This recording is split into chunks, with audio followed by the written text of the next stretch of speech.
പടം സീൻ ചേട്ടാ, എക്സൈറ്റ്മെന്റിൽ സൗണ്ട് ഇല്ല. മീൻസ് ലാലേട്ടൻ്റെ ക്യാമിയോ ഒക്കെ എൻ്റെ പോലും സീൻ പടം. ഒരുപാട് ക്യാമിയോസ് ഉണ്ട്. മ്യൂസിക്, സ്ക്രിപ്റ്റ് അടിപൊളി. ജിനു എബ്രഹാം സാർ അടിപൊളി സ്ക്രിപ്റ്റ് ചെയ്തിട്ടുണ്ട്. ആസ് യൂഷ്വൽ DOP രാജുവേട്ടൻ്റെ പണ്ടത്തെ ആ ഒരു make over styles, everything, swag style, literally പടം തോന്നും. പടം അത്യാവശ്യം കുഴപ്പമില്ല ബ്രോ. സ്റ്റോറി വൈസ് ഒക്കെ പ്രഡിക്റ്റബിൾ ആയിട്ടുള്ള സ്റ്റോറി കാര്യങ്ങളൊക്കെയാണ്. എന്നിരുന്നാലും പോലും ആക്ഷനും മ്യൂസിക്കും കാര്യങ്ങളൊക്കെ കിട്ടില്ലായിരുന്നു. അത് മ്യൂസിക്കാണ് എടുത്ത് പറയേണ്ടത്. ബ്ലെൻഡായി ഭയങ്കര പോയിട്ടുണ്ട്. അവസാനത്തെ 20 മിനിറ്റത്തെ ഒരു സീൻസ് ഉണ്ട്. അവസാനത്തെ 20 മിനിറ്റിലാണ് ഈ പടം മെയിനായിട്ട് പോകുന്നത്.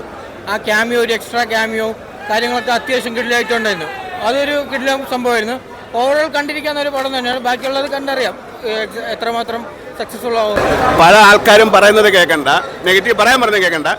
എൻ്റെ ഒഴിച്ചിൽ പടം തുടങ്ങി തീരുന്നത് വരെ ലാസ്റ്റ് 20 മിനിറ്റ്സ് സഹിതം പൊളിച്ചെടുക്കി തിയേറ്ററിൽ ഇരിക്കാൻ പറ്റാത്ത രീതിയിലുള്ള പൊളിച്ചെടുക്കി പടമായിരുന്നു. 100%. ഓണം ലാലേട്ടനും രാജുവും കൂടെ തീർത്തി തൂക്കി. അന്യായ സിനിമ അങ്ങനെ ഒന്നും പറയാനില്ല. കാരണം നല്ല ക്ലൈമാക്സ് കാണാൻ വേണ്ടി മാത്രം ഒന്നുകൂടെ വരും. ലാലേട്ടൻ്റെ ആ ഒരു എൻട്രിക്ക് വേണ്ടി ഒറ്റ പേരിൽ പടം തുടങ്ങുന്നു. ആ പേരിലൂടെ പടത്തിൻ്റെ എക്സൈറ്റ്മെൻറ്റ് കൊണ്ടുവരുന്നു. ആ പേര് എപ്പം വരുമെന്ന് ജനങ്ങൾ കാത്തിരിക്കുന്നു. ആ പേരിനെ കാണിച്ച നിമിഷത്താണ് തിയേറ്റർ പൂരപ്പറമ്പായത്. സംശയമൊന്നുമില്ല. തിരുവോണ ബമ്പറിൽ നമുക്ക് സദ്യയ്ക്കൊപ്പം കിട്ടിയ കിടിലം പായസം ലാലേട്ടൻ്റെ വക.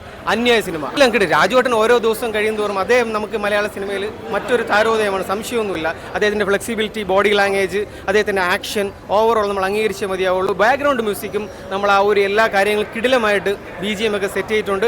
ഡയറക്ഷനും പക്കയാണ്. അതിനാ സംശയമൊന്നുമില്ല. ബാക്കി പറഞ്ഞു കഴിഞ്ഞാൽ പടം സ്ഥിരം ക്ലീശയാണ്, റിവെഞ്ച് സ്റ്റോറിയാണ്. വിക്രമിലെ റോളക്സിൽ പോലെ നമ്മുടെ മുഹമ്മദ് അലി ലാലേട്ടൻ റോള് അത്രയും ഒറ്റ